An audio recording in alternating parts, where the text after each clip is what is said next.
Hello there guys, welcome back to Human Resource Machine as we push ever onwards into the last few difficult levels. 6 levels remain, one of which is so fucking hard I'm not even sure if I can do it. So today we're going to have a look at Scavenger Chain. Oh man, they get so complicated. It's like, it's just such an easy game in the early stages, and now it's like we're really getting to the limits of how much of this I can comprehend. But I feel like we've done very, very well. Cough, cough. Yes, it's getting a little drafty up here. It really is. This building's getting like more and more destroyed as we go up. There's clearly been some sort of giant robot attack, just as a guess. Yes, it's getting a little drafty up here. Facilities management has been notified, but we still have work to do. Each pair on the floor contains a data and the address of another one of the pairs. A scrambled chain. Each thing in the inbox is an address of one of the pairs. Outbox the data for that pair. And also the data in all following pairs in the chain. What? The chain ends when you reach a negative address. Repeat until the inbox is empty. What? Oh, okay. I sort of understand what they want me to do.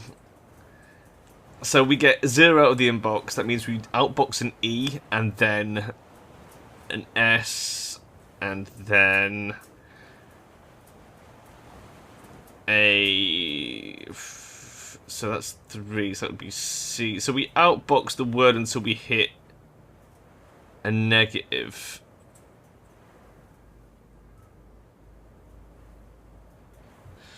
Each thing in the inbox is addressing one of the pairs. Outbox the data for that pair. And also the data in all following pairs of chain. The chain when you reach negative address. But does it end with that one, or do I have to check this first and not use it? That's the question. That's a bit ambiguously worded. We're going to just go for it. So we start off with inbox, okay? We're then going to pop that down in box 5. Any box would do, I suppose. Once that's in box 5, we then outbox. We then copy from toggle 5, which outboxes what we have in our hands. Okay.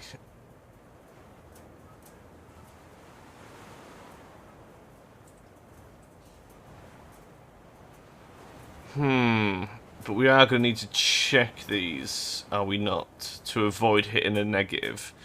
That's the only part I don't understand, is the negative part at the end. We copy from 5. And then outbox that. But then we need to know what box we're in to know what pair to pick up next. So we would have to bump this after we take it? Yeah, bump it and then next box along, because they're all sequential.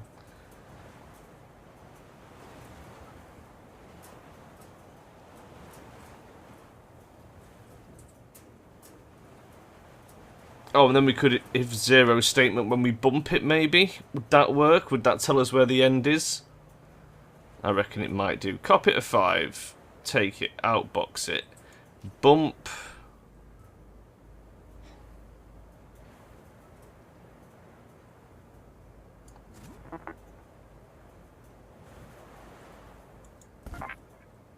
Bump 5. And then bump. Not bump. No.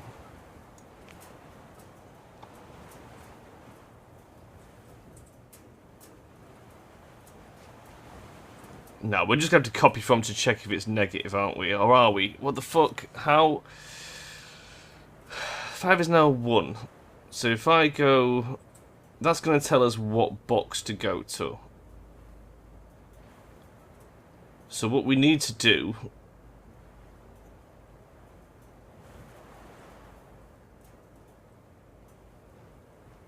Oh, we'd have to copy from and put down on 5, I guess. Yeah. So then we copy from... not that. Copy from box 5, which gives us this. If 0, we go back to the start and do the whole thing again. If it's not 0... Sorry, not 0, negative. If negative, go back to the start. Otherwise, we now have a 13 in box 5. Which means... we can go back to here, to that step.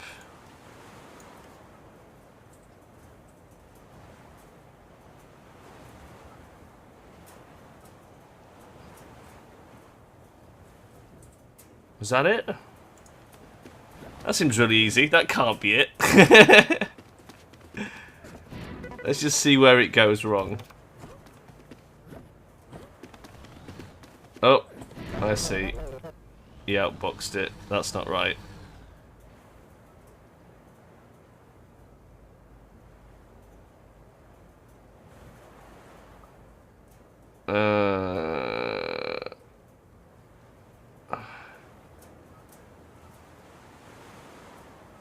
What have I missed? Bump, box 5, copy from that, copy that to... oh, if it's not negative... right. If it's not negative, copy it to 5. And then jump... yeah. That's right. I hope.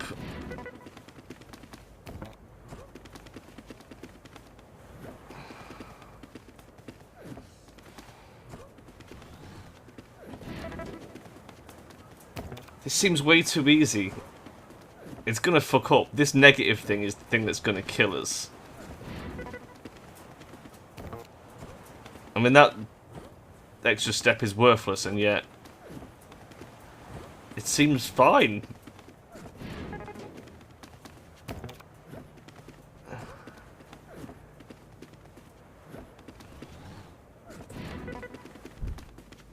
Seems fine.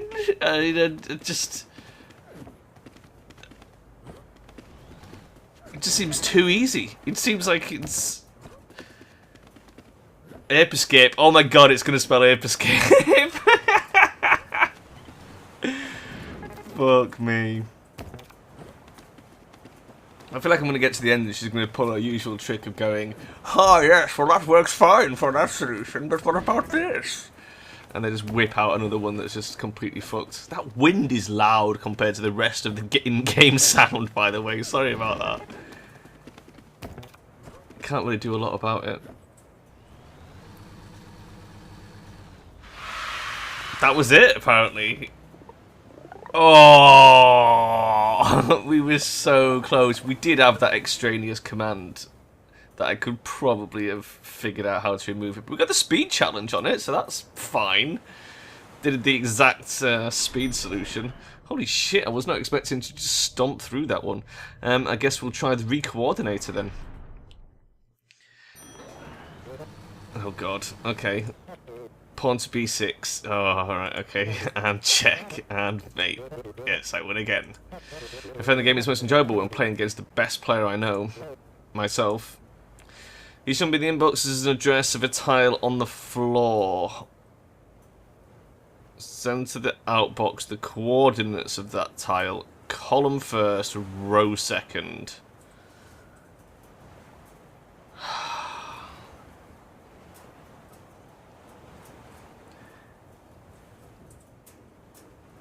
Oh my god.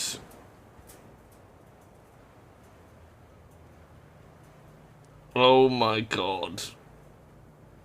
The address of 6 has coordinates 2 and 1. No, it doesn't. You said column first, row second. Oh, column first. I see. Right, okay. That's... I see what you're saying. So, row first, column second. You ask your boss for more examples. Well, I get the examples. But how the fuck...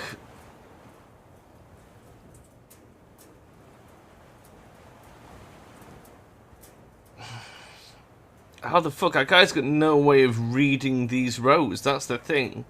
So have we just got to put in a bit of code for every possible potential square? Because that would be ridiculous. And...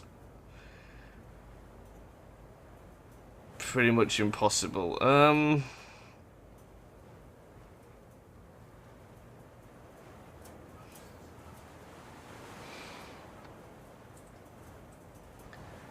I'm not even sure how to do this.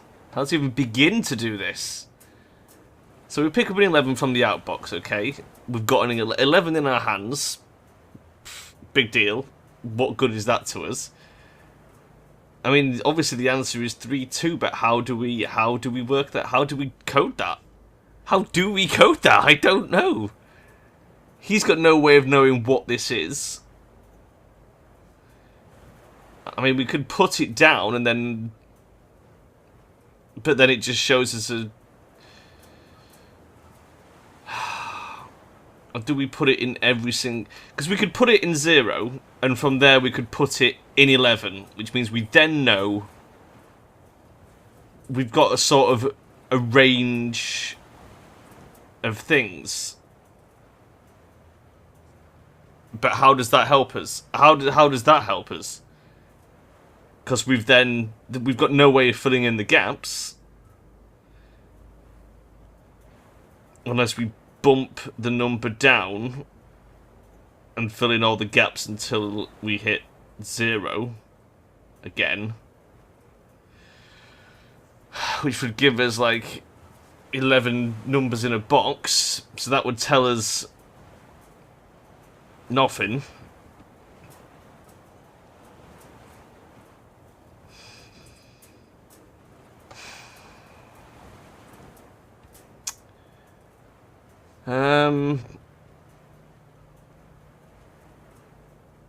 I mean, the 4 here makes me think there must be some way of, like, utilizing rows. But I can't put anything down anywhere because, I mean, well, I suppose I could. Maybe you don't need... Because I wondered if we could put an 8 and a 12 down here. And then we have identifiers for the rows. And it wouldn't be too hard to put 0, 1, 2, 3 in the top. But I still don't understand what that would tell us.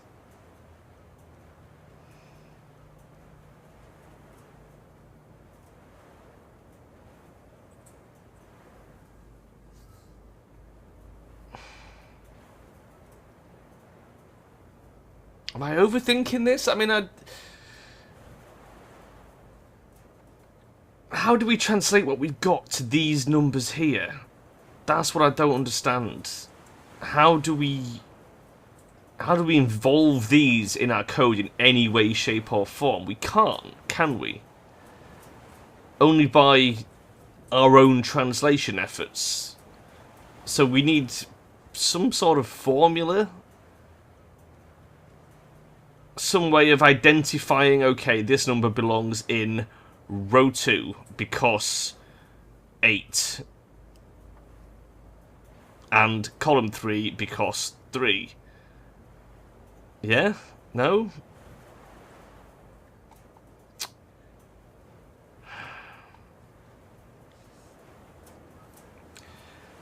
I mean, I'm only saying that because it's given us a 4, and the only reason I can think of why it would give us a 4 is that identifies row 1 in some way, shape or form.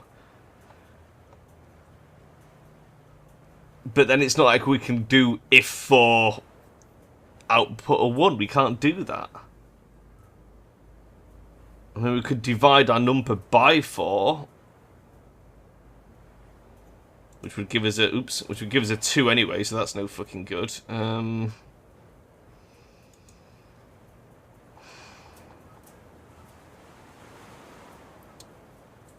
must be a way. I mean, obviously there's a way, but what is it? What is the first step here? Once we pick up an 11, what do we do with an 11?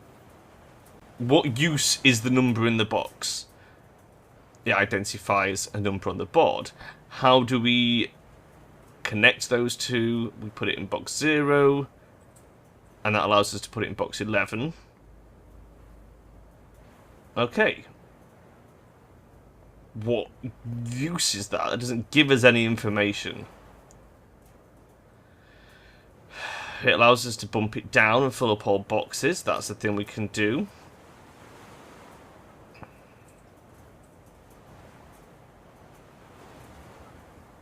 But how does that help?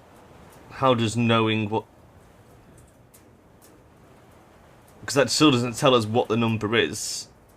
Our little guy is not going to know. Even if we bump this down and make a load of 11s, he's not going to know. How could we figure it out?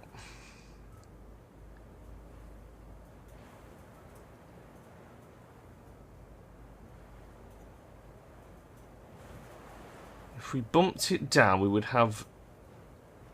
No. That...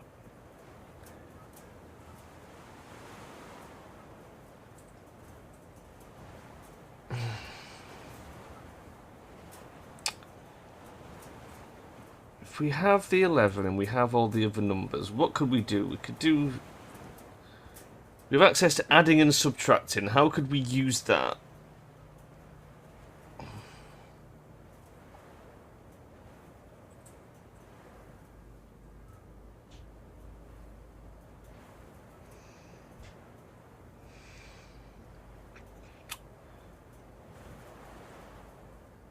Anything we put in, we have to stop using zeros or negatives. I can't think of a way. I can't think of a single fucking way to begin this level. Shit! What am I missing? What? Oh. I'm thinking so hard, guys. I'm thinking so hard. How can we do this?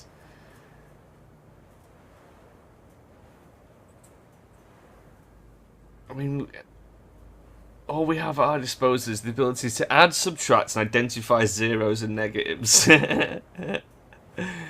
How do I work that into coordinates?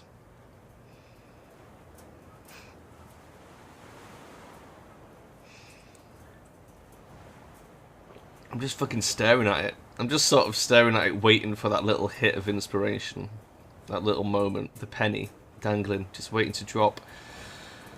How if 11 was the thing, how would we start? How would we get the first number, 3? How do we get 3 from 11?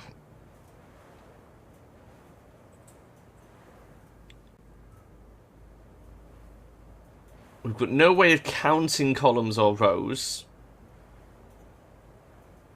We know that we've got an 11, but we've got no way of although the guy would know we could break it down to 11 single digits, he still can't count to 11, so that doesn't tell us anything.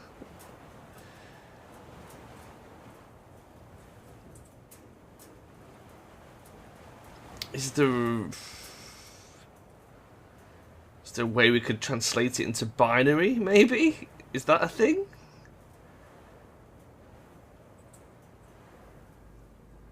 If we set up a little binary counter,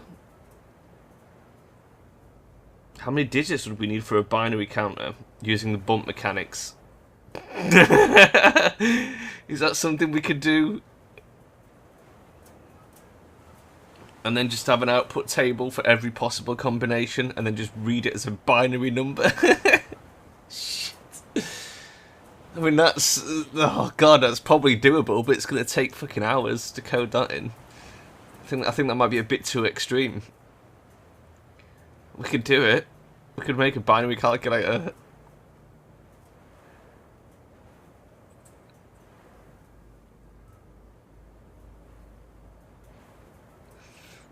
I'm just trying to work it out now. 1,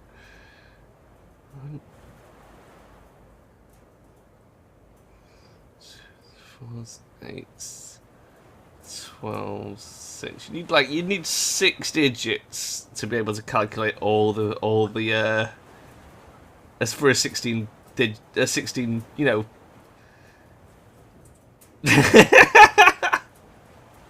It can't be that. That's ridiculous. That's absurd.